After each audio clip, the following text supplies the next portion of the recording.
Are you having a hard time keeping up with AI and all of the changes? Well, in today's real estate market, innovation isn't optional. It's a must. That's why we're sitting down today with Melissa Elizondo. She's a marketing expert, real estate investor, managing over $100 million in assets. She's going to share the latest AI tools you should know about that will save you time, attract leads, and help you grow your portfolio. What are you waiting for? Listen now.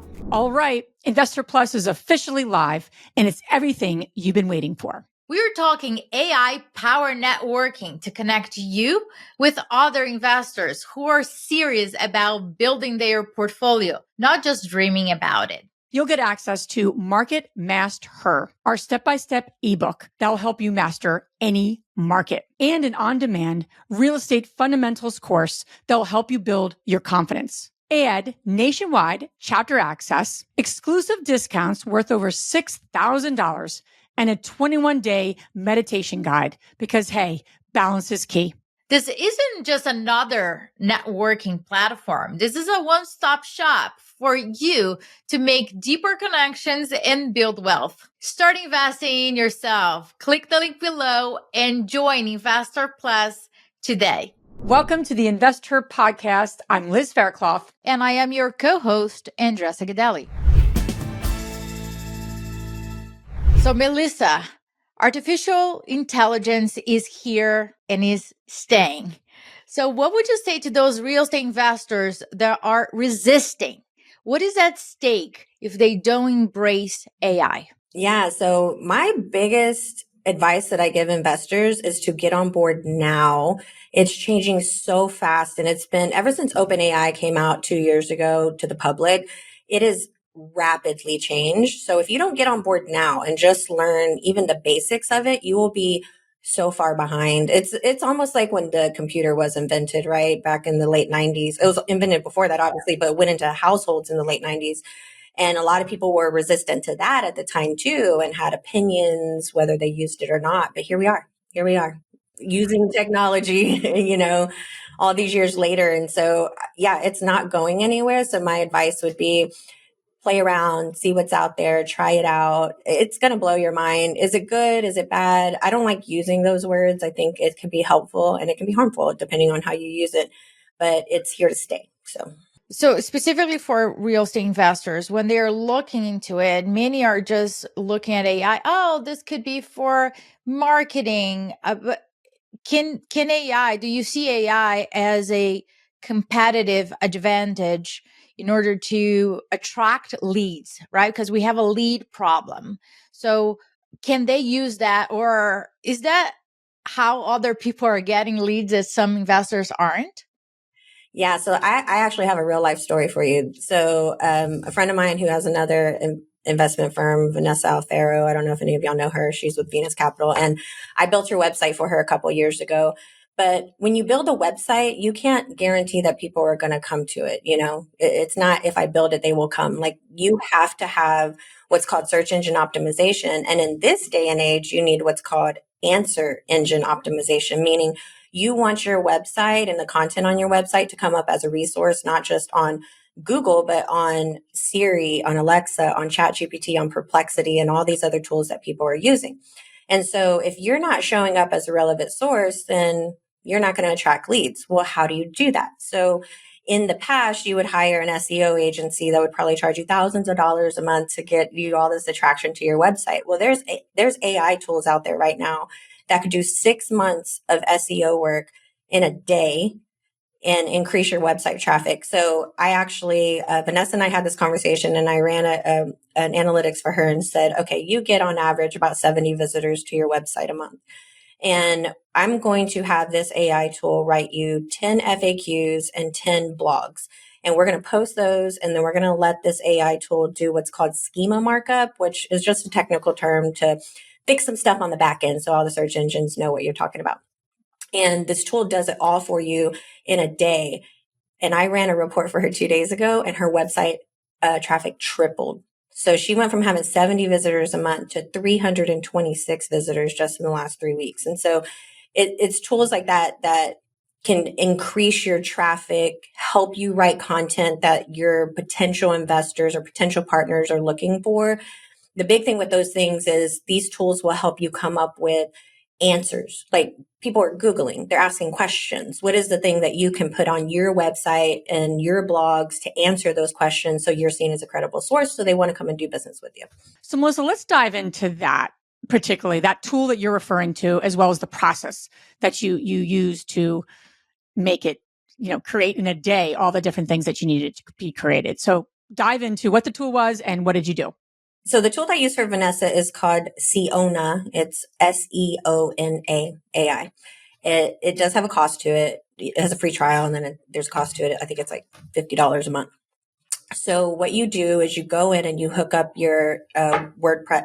It works really well on WordPress. So if you have a WordPress site already that has a blog format on it, then you just go and you hook it up. Now, this little AI bot then will go post a blog for you.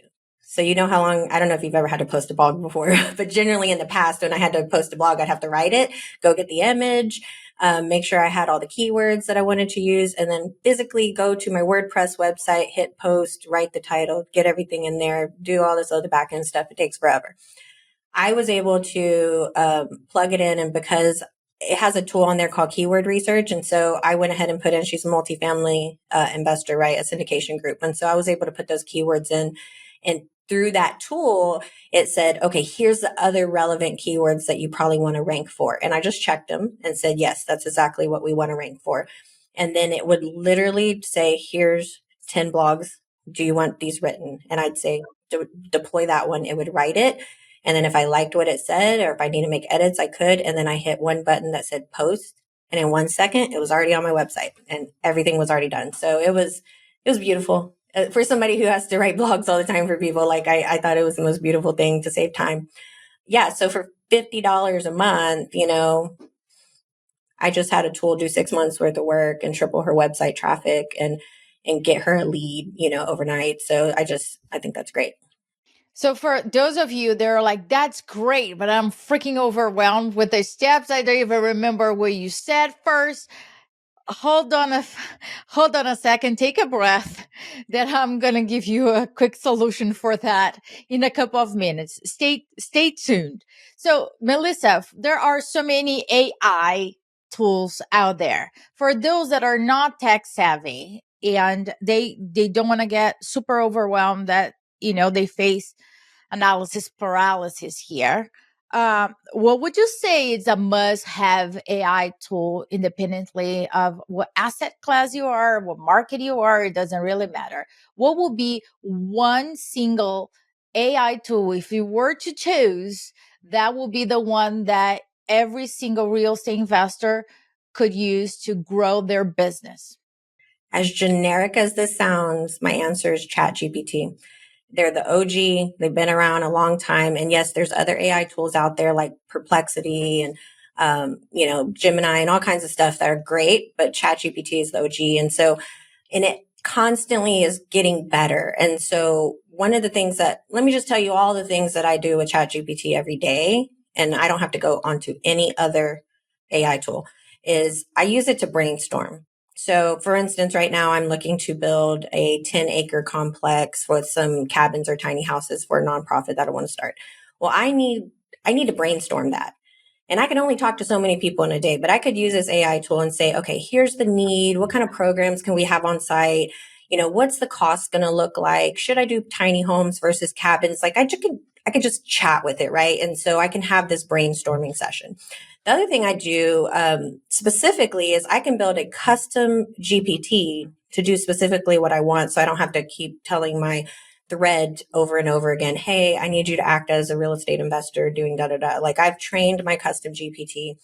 My favorite one to do in the real estate world, because I do syndications, is I have given this custom GPT my criteria. So I've said, here's the kind of markets I'm looking for. Here's the employment growth. Here's the population growth. Here's all my KPIs that I want to measure. And I'm going to give you an offering memorandum. I'm going to give you a T12 and I'm going to give you a rent roll. And I just want you to analyze this real quick and give me a red light, green light, or a yellow light. So if it's a red light, I'm not even going to take the time to underwrite this deal. And it will tell me why it's giving me that. Like It already knows the market research based on census data. So it's going to say, I'll give you an example. It'll say, hey, the population's actually declined in this area and job employment has as well. So this is a red light based on your criteria. So I won't even underwrite it. So I just I don't even have to look at it. I just load it up. Should I underwrite it? If I get a yellow light, it'll kind of give me the pros and the cons. Like, here's some good things about it. Here's some things that may not be great. And if it gives me a green light, then I will take the time to really look at that deal and underwrite it. But that saves a lot of time because we were underwriting 10 to 12 deals a week and it would take hours. And and half the time you're just wasting your time on something because you didn't catch something or you don't know that market. And so to use a tool like ChatGPT, you can go in and do your market research. So no matter what investment field you're going into, it can help educate you and help brainstorm with you and help just give you some productivity on that side of life. I also use it for writing social media posts, I do use it for writing blogs still. I use it to get technical expertise. For instance, I needed to build a blog page on a WordPress site that had a theme I wasn't familiar with. And so I said, I'm on WordPress. Here's the theme. Where the heck do I go to do this? And I let it walk me step by step on how to do it because I just need you to tell me. I don't want to go read a whole long post about where to go or watch a 10-minute video on YouTube. Just tell me what to do and where to click. And it does that. And I've not only used it for WordPress, I've used it for software that I'm not familiar with. And anyway, so that is my go-to little genius assistant that I talk to probably 20 times a day. And so maybe more, honestly. You have a name for it, right? I saw that. You have a name for it. I had two names. So when I first got it, I named it Chad with 2 Ds. And now that he's more sophisticated and trained and knows me really well, I'll call him Chet. Chet. Well, there you go. So, you got to elevate your name, Andressa. I should, right? I believe that ChatGPT is the new Google. People are not going to Google it anymore. They are going to talk to Chat. And when I say talk to Chat, I literally don't type. I barely type. I talk a lot. I have it on my phone. It goes from 4th grade math problems to analyzing bigger deals. So I encourage everybody that is listening to utilize ChatGPT, not just as a tool, but as your team member that you can go back and forth and they're not going to get mad at you. Literally. Yeah. It's such a running joke in my life. People ask me, hey, I was at church the other day and they needed help with a description for an event coming up. What did I do? I always go to Chat. And so they'll say, did the robot tell you that? Yes, the robot told me that, but you love it. So just use it. Especially for introverts, right? I've learned so much from Liz in terms of building relationships and different things. And sometimes if you read my email, it will sound very different if you're hearing from me. So I always add to the ChatGPT, hey, let's make this a little bit more friendly, or how would you address this complicated issue in a very professional, friendly manner, or too friendly, my dear. Eliminate all those adjectives, be very assertive and direct with this and bullet points, especially those that tend to write, brain dump your thoughts into an email. Ask to summarize it and to create bullet points. So either or, if you're introvert, extrovert, under communicate, over communicate, utilize ChatGPT to reach clarity in communication, because real estate is a people business with properties attached. Yep. So dominate communication is the key. Actually, I have a story. So I have Airbnb in North Carolina, and the tenant left. It's humid. It's the Smoky Mountains, right? And so we have a window, or we have a unit in there, and it has a dehumidifier on it, and people leave the window open because there's a waterfall outside and they love the sound. Anyway, the guest left it open and left for 4 hours and came back, and everything was humid inside. And then they wanted to check out. Now they've been there for 2 days. This was going to be the last night they were staying there. They were supposed to check out the next day. So they wanted to go somewhere else. And they were looking for somewhere else. But then they wanted me to refund their entire stay. And I was go pound sand, that's what we say. ChatGPT, how do I say go pound sand? Go pound very sand. Friendly. Exactly. But be hospitable, be nice, and like, because I still want a good review, which I still didn't get. But anyway, yeah. And then just trying to negotiate that. So I used it for that too, those difficult situations. Yeah, no, that makes sense. So something that comes up though, when you're using it, to your point, you use it for 10 blog posts or for emails. And so as you're automating and you're using AI for different marketing, uses, people are nervous that it's going to sound like AI, right? It's going to sound too canned. I had even put out a presentation. They asked for a presentation kind of blurb and a request, and I sent something in. The person said, "Did you use AI to write that?" And I'm like, "Yes." So there's this fear, right, that we don't want what we're creating to sound so, canned. How do you move through that from, prompting perspective? And I'm sure there's ways around it, but what are your suggestions when it comes to that fear? So I trained my ChatGPT to sound like me. So what I did is I took some social media posts that I wrote myself that were just Maybe I skipped that. Maybe I skipped that step. Yeah. So I just said, hey, here's some of my own writing. I want you to remember it and I want you to talk like me. And then what I did a step further once they came out with custom instructions was I went ahead and put custom instructions into my settings on ChatGPT. And I told it that settings. In your settings, yeah. And you can do custom instructions. So for instance, all my output, I have, and I just talked to it. I just said, anytime you give me output, I want it to be on a high school reading level. So I don't want you to talk like you're in college or you have a master's degree. And so give it to me high school level. And then I want you to always be conversational, but professional. And so I kind of described how I wanted to talk. One of the things I tell people when they're programming their ChatGPT is to not let it start your emails with, I hope this email finds you well. It is a default line that a lot of the ChatGPT outputs has. And for me, that is a clear indicator that you have used AI to write that. And so I also, in my custom instructions, said, and in fact, you don't even have to do custom instructions anymore because it has now what's called memory update. And so all you can say, you could just be in any thread and say, remember to never start emails that I have you write with, I hope this email finds you well. And so mine no longer does that, which is really nice.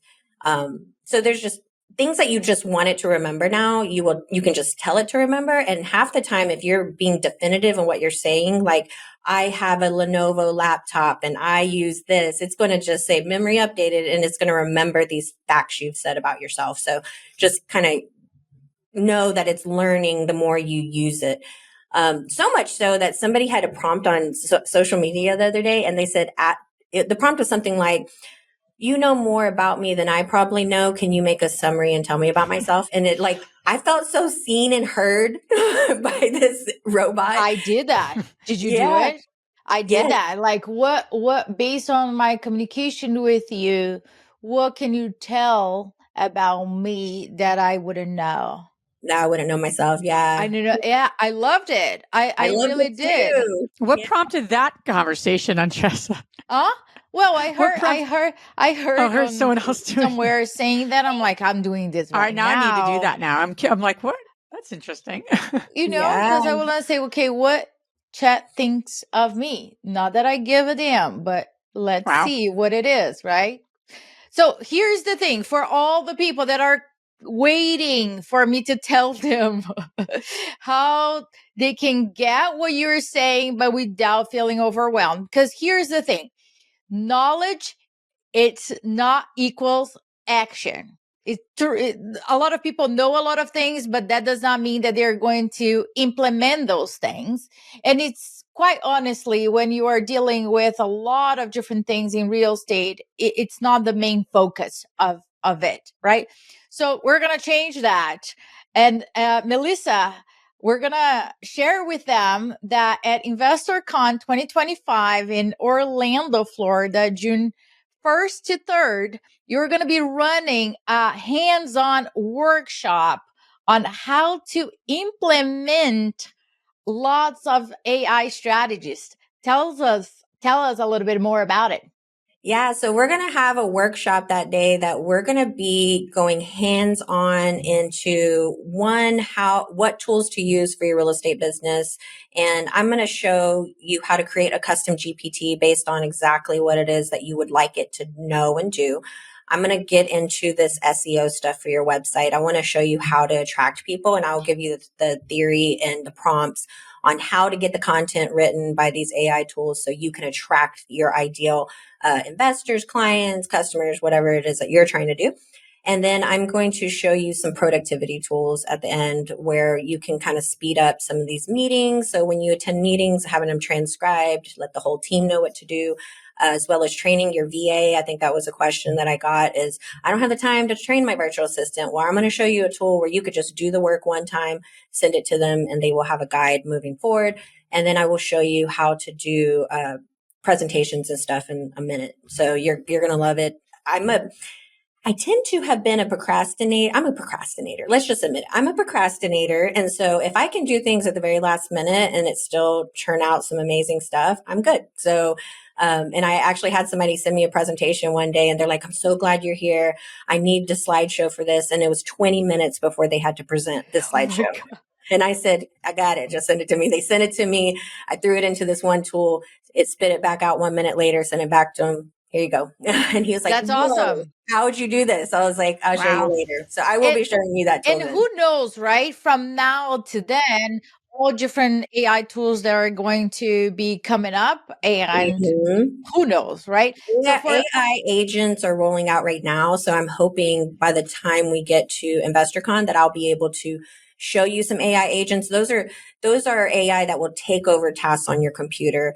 I actually discovered one the other day called Browse AI, and I was able to say, go to this website, log in as me, click here, do this, do that, and then fill out the spreadsheet for me with the information you have. And it did it. It got me 595 entities that I was looking for information on this one website.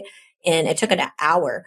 But for me, if I would have sat down and tried to do that manually, it would have taken me days. And so I'm going to save you hundreds of thousands of hours. I don't know about you, but I'm very excited about this workshop. So for all of you that have not gotten your ticket to InvestHER Con, we're going to put the link on the show notes.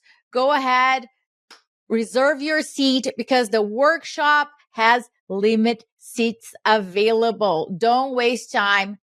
Get it done. All right. So I love talking about mistakes, all the mistakes that I've made and all the mistakes that everyone else makes. But as they're getting into using these ChatGPT and all these different, platforms, if you will, they are making mistakes. Like I pretty much wrote 3 down that I'm making right now. So how do investors avoid these mistakes? How do they, avoid making them and trial by error, if you will, and just utilize these AI tools more efficiently? I think until you make the mistake, you don't even know that you have a problem. So once you have identified where you made a mistake or where you really need help, then you could, and again, I would start with ChatGPT and I'd say, hey, here's the issue I had. Here's the mistake I had. Is there a tool out there for that? Because it'll do the research for you as well.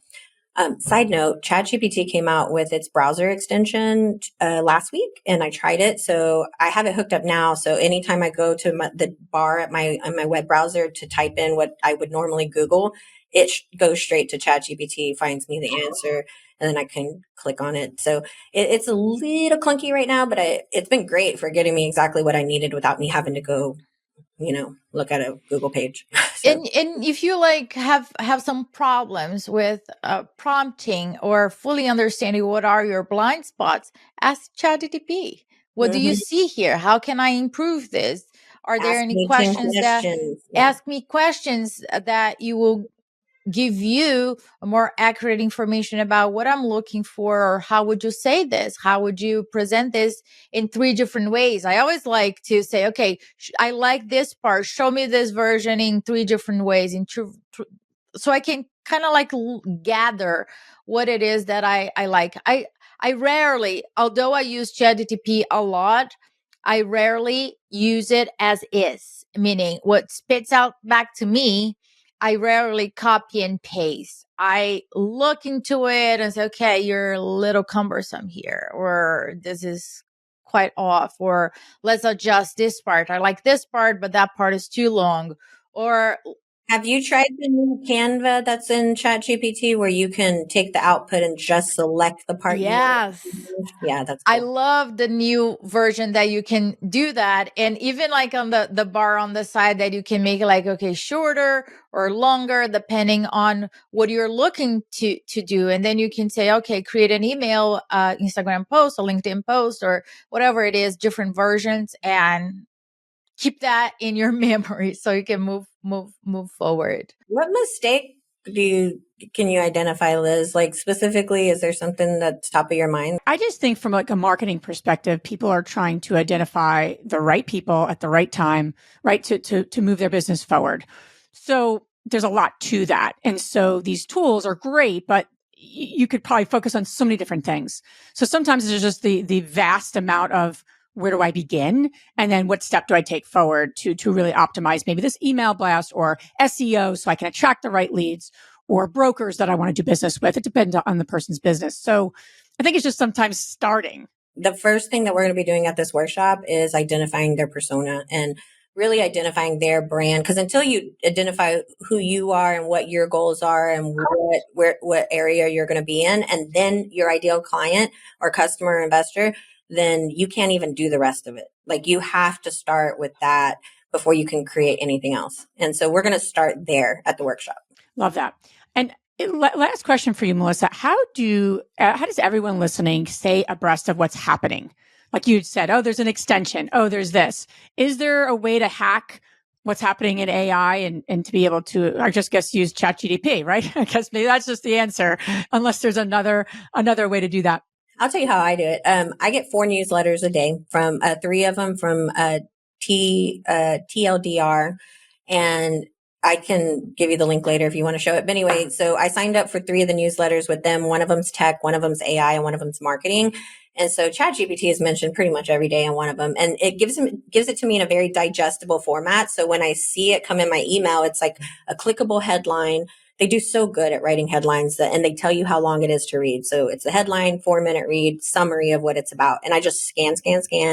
And then I'm like, oh, that looks cool. Click on it, read it, digest it, and then delete that email. I also get one from Futurepedia. So futurepedia.io has all the latest AI tools. If you ever want to just see what's out there, you can go to futurepedia.io and search for any sort of tool. You could put in video creation, you can put in content creation, SEO, marketing, website, whatever you want. And it will show you all the tools. Well, they come out with a weekly newsletter and I get that one as well. And that'll kind of tell me what's out there, what's new, even what's going on in the stock markets and stuff. So it's really kind of fascinating. And so, yeah, I just scan those every day, read a couple articles, and now go try out some new stuff. So I'm always looking for that. Oh, that's cool. And so I that's how I find the new things to check out is that. Well, and the fact that we have you teaching this workshop at InvestHER CON, we're going to be light years ahead, right? And I think I need to sit in that workshop, Andressa. We're not going to be rehearsing or anything. So, but so excited about that. And thank you so much for being on today. Where can everyone listening, Melissa, learn more about you and connect with you further? Yeah, so I'm on every social media platform under The Real Melissa Elizondo, REAL. And you can find me on LinkedIn, Instagram, Twitter, TikTok, Facebook. Awesome. All this information you guys can find on our show notes. Melissa, thank you so much. We're super excited about your workshop, and I'm sure it's going to be a success too. Thank you. Thank you. Thank you.